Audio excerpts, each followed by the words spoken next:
All right, welcome to another episode of the Middle Aged Metalhead. So, I've been out of town for the last couple of weeks and came back uh, Friday night to find some very interesting parcels or packages in the mail. So, first up, while I am going to be talking about all the records that came in November, also a very interesting, eclectic bunch of records, but this from local artist Achintya Venkatesh, 2024 calendar with the pantheon of pre-Vedic or Vedic gods from Indian mythology and religion. Absolutely fantastic stuff. I mean, this is one of my favorites that he's done so far, but yeah, every month, different illustration or different painting, and absolutely fantastic stuff. Uh, you go follow Achintya on Instagram. He's a fantastic local artist and an artist who absolutely deserves support. He was also kind enough to send a few prints my way, and yeah, look at that. I mean, absolutely beautiful, intricate artwork.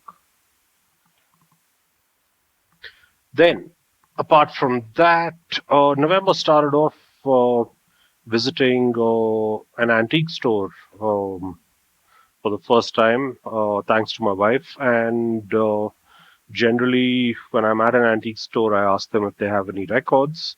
Usually, it's a pile of junk, but this time, lucked out and got some interesting LPs. First up is Usha Singh's, of course, legendary Indian vocalist Usha Uthup. This is her album from 1972, I think. So, yeah, the LP is about 51 years old. Mostly covers, I mean, all covers, but yeah, Usha has this amazing baritone voice and just an absolute pleasure to listen to. And also for a 52-year-old record that's been sitting in storage, stacked up along with other records. This one's in remarkably good shape. This is, yeah, Usha Singh's from 72. Next up, an Indian psychedelic classic. I think this one came out in 75, if I'm not wrong. This is Ananda Shankar and his music.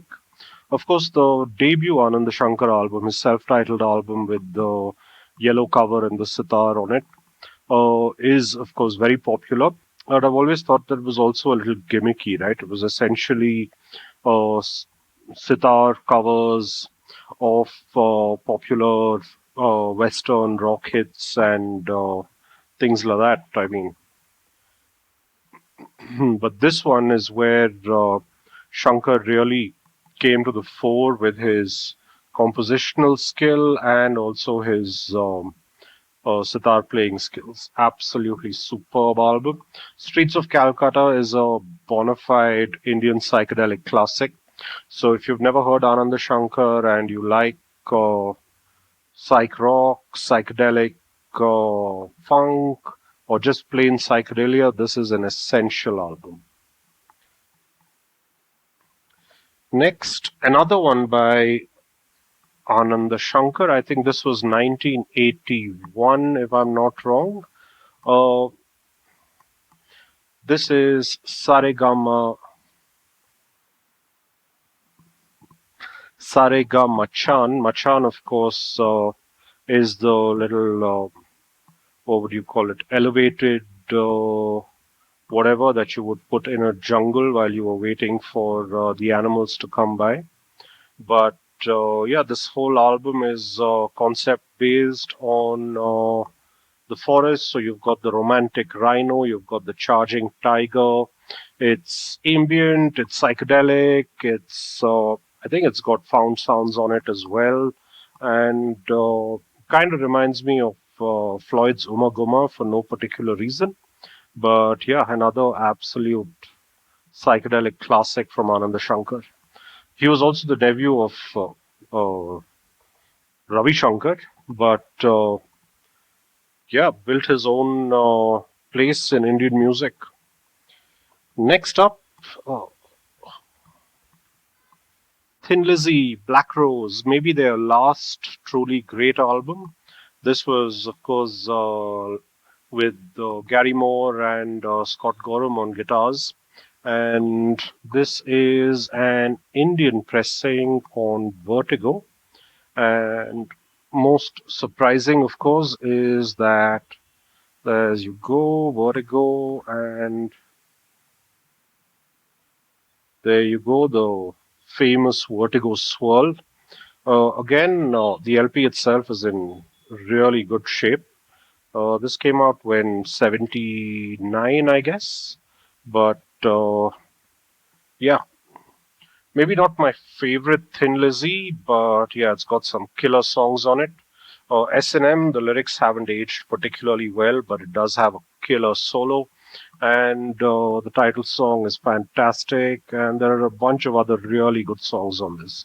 Maybe a little more pop oriented than classic Thin Lizzy was, or at least their earlier albums were, but yeah, still just a damn good album. Next, released on Iron Bonehead, a split 7-inch between two Calcutta bands, both members of the Kolkata Inner Order Propaganda, Necro Diety, and Brahmastrika. This one's called Preternatural Commotions from Kolkata Maha Shamshana, which is what basically translates to preternatural commotions from Kolkata Grand Burial Site or Graveyard. But yeah, just a 7-inch.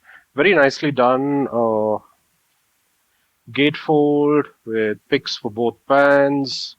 And yeah, here's the 7-inch. I haven't played this yet, but what I've heard, yeah, this is going to be some super raw black metal. Next, an album that, well, actually, this one has been getting a lot of press, a lot of videos already on it on YouTube. Another band from the Kolkata Inner Order Propaganda. This is Tettragrammacide with the Typhotantric aphorisms from the Arachnophidian Quran. That's a real mouthful. Absolutely fantastic package again from Iron Bonehead, much like the last or the debut album from this band. The packaging is amazing. The music itself is a lot more accessible this time around.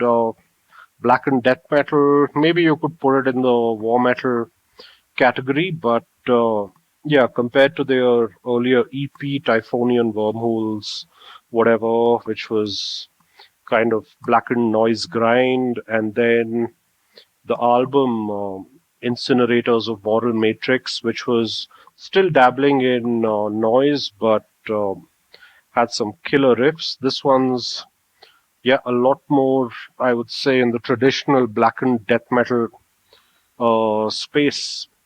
Absolutely fantastic artwork. And it also comes with a massive booklet, much like the last album, with illustrations, I think some lyrics, and yeah, just fantastic package. Musically, I prefer the debut to this. The debut really had something unique going for it. This one feels a little more straightforward, but overall, I mean, it's a Indian band, so yeah, I'm going to get it, and yeah, worth checking out. Next up, another band from India. This is a reissue of the legendary The Savages live album from originally released back in 1971. Um, I think very few copies were released. According to the liner notes, maybe about 1,500 copies. And it's been a bit of a collector's item over the years. Goes for crazy money on Discogs. But now Free School Street Records have done an absolutely stellar job in reissuing this. Everything, I mean, from the recreation of the cover art, the in-depth liner notes, which really give um, a view of exactly what it was like for an Indian band back in the late 60s, early 70s to be singing in English and performing super stuff. Again, much like the Usha Uthup, this is also mainly covers apart from one instrumental original. So you get covers of everything from CCR to Steppenwolf, and but it also comes with their own unique spin on things. So yeah, this is the Savages. Oh, it also comes in a transparent red vinyl. Let me just pull that out and show that to you. Look at that. Absolutely beautiful stuff. You've also got the custom center label there and the mastering and I guess the remix as well is fantastic. I mean, going by, I never heard the original pressing or the other reissue that maybe came out later in the 70s, but this pressing is absolutely fantastic. If you have any interest at all in Indian rock from the 70s, yeah, pick this up. There will be links to the store. They ship worldwide as well. So, yeah, check that out. Then, one of those albums that I've been wanting for a long, long time. Fourth album from the Finnish band Amorphis. This is Tuonela. So, Elegy was, or is rather, my absolute favorite Amorphis album. And I heard Tales from a Thousand Lakes much, much later, probably only when the internet and broadband connections came in to the picture. But I did hear Tuonela, and it took me a while initially back in the day to get into this album.